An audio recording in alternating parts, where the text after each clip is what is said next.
Sure. Okay, one sec. Okay, hello everyone. I am Thomas Marchioro. I'm saying that for the recording. I hope you know me. And today I will be presenting a couple of papers that are not directly my work, but I think there are some interesting paper that could be like nice for everyone to read. Like um, like is the audio and the slides okay for everyone? No, it's fine. It's fine. Okay. So like the topic that I will be talking about today is whether neural networks leak personal information. And in particular, I will be talking about unintended memorization in language models. And the reason why I will be talking about language models in particular is that it is more intuitive, like the way these kind of models memorize secret information, sensitive information. Because, for example, you may have a text prediction model, like in this comic strip, and instead of like just giving some sensible completion text, it will give some like specific information that is not. I will be presenting two papers. The first is like whether neural networks memorize sensitive information that is contained in training data, and the answer is indeed yes, they do. Otherwise, it wouldn't be a very interesting talk. And the other is how can an attacker extract these training data that are memorized in the model. So without further ado, let's start with the first paper. Both papers are from Nicolas Carlini as main author from Google Brain. And the first one is published at Usenix 2019, Usenix-Sec. But before diving deep into the paper, let's open a parenthesis on how predictive text works. I think that most of you are familiar on this kind of, let me grab quickly a laser pointer, and you probably are familiar with this kind of text prediction, which is like you give like some input sentence, and Gboard or whatever keyboard you're using predicts a possible completion for your sentence. So in this case, you can see that there are some sensible completion words. So I inputted the cat is on the, and this gives, for example, on the table, because this is a very common sentence for English beginners, English learners. And so, but how does the model like decide to give this word rather than any other word that is contained in its dictionary? The idea is that it takes like possible completing words from its dictionary, and it assigns some score, and this score is derived from like the training data that this model has learned during its training. And so like this score sort of decide how good a sentence is, and so this can be also interpreted as like a sort of probability scores. So the model here will pick the first three choices, and it will test them to the user. So given that, how can you verify if neural networks memorize unintended information? What they use in this paper is canaries, and canaries are basically strings with a very specific pattern, and that contain a secret. For example, here the pattern is the random number is, and the secret is this like a specific number, like that is very hard to guess in principle. And the analogy comes, the name comes from this analogy with these coal miners that used these birds, these canaries, in coal mines. And basically the idea is that if the canary died, there was some gas leak in the mine, and maybe it was time to go out for the miners as well. But how do we understand whether we can insert the canary many times to determine whether the canary was memorized? Well, the idea is that they use a metric called exposure, and I won't go deep into the details of this metric and how they came up with it, but like the core idea is that this metric is related to the ranking of the canary according to the model. So the model, as I said before, gives some scores to the words, and like if you sort this the possible candidate words by their probability, by their score, you will get the ranking. Like, so for example, if the canary is the most likely word, it will have rank 1, and if it is the least likely, it will have a rank equal to the size of your dictionary. And the intuition behind this metric, which is computed like this, is that if you do 2 to the power of the exposure, like you have how much more likely is an attacker to produce the canary rather than a random word in your dictionary. Okay, now that we have understood how they assess this memorization, let's see some results. Like in particular, in large data sets, we will see that memorization is harder. For example, they test like memorization in this smart compose text prediction model, which is what Google uses to give attention to. The model is trained on a lot of data, like 500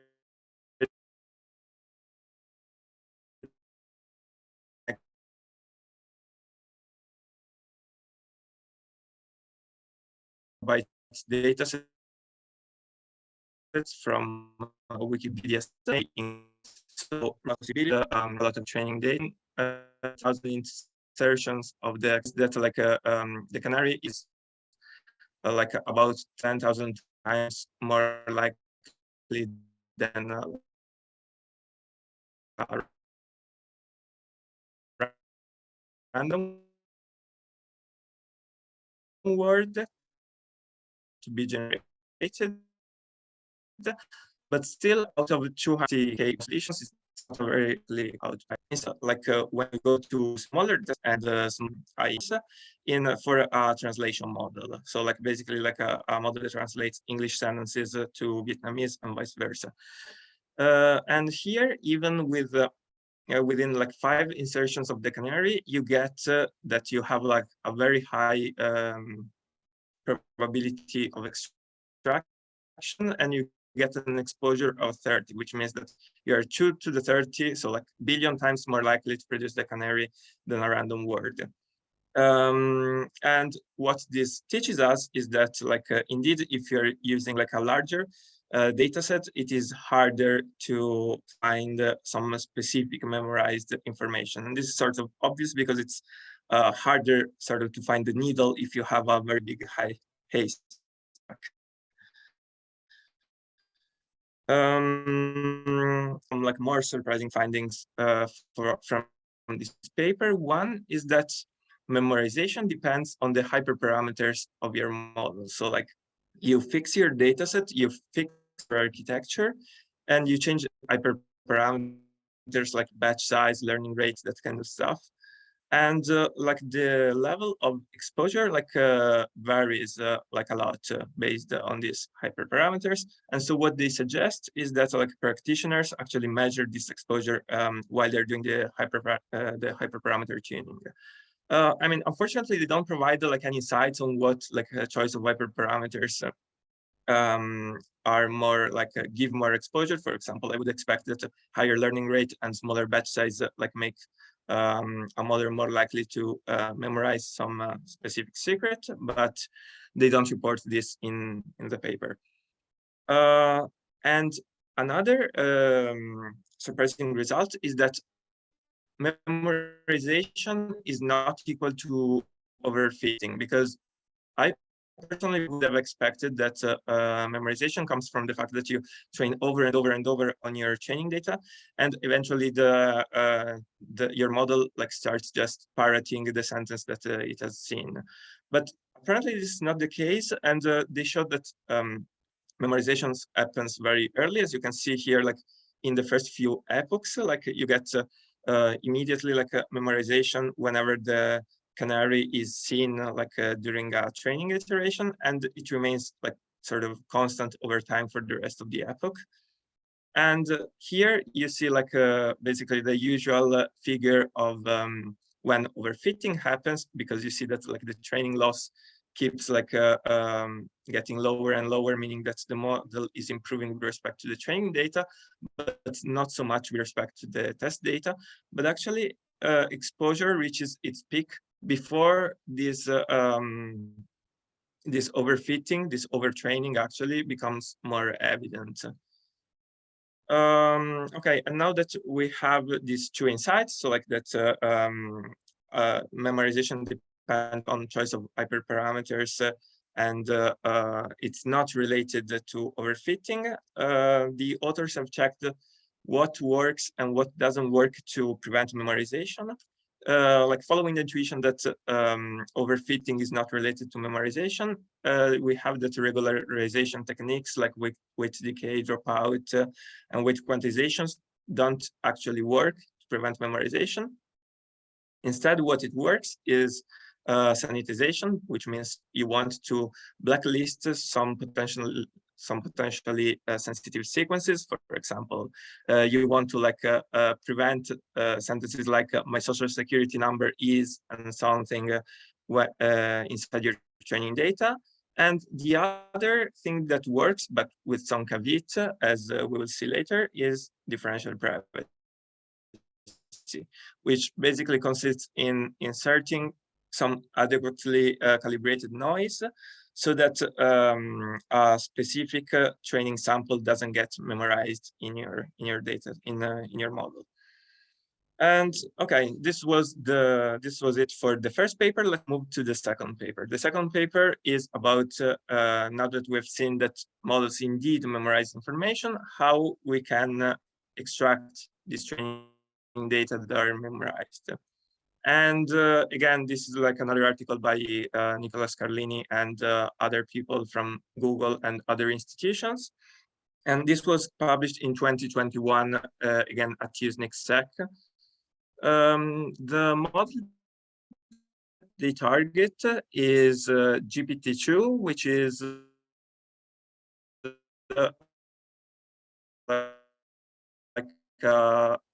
it was like the model back then of RAML, and it was not trained on some specific data set, but it was trained on data that were scraped on sentences that were scraped by Reddit. So like they just followed the random outbound links from Reddit, and they used the text in these internet documents to train the model. And this way, this is like very sensible to do, because in this way we can verify that the memorized information is actually like true information by comparing it with the online content. And also the extracted information is not too sensitive because it's information that is publicly out there. If you search the web enough, you will eventually find it. So what is the attack pipeline that they follow? Well, you know that language models are good, as we have seen before, at generating text. So what they do, they generate a lot of text. They just give some input sequence, and then they let the model complete with the best completion words that it can come up with.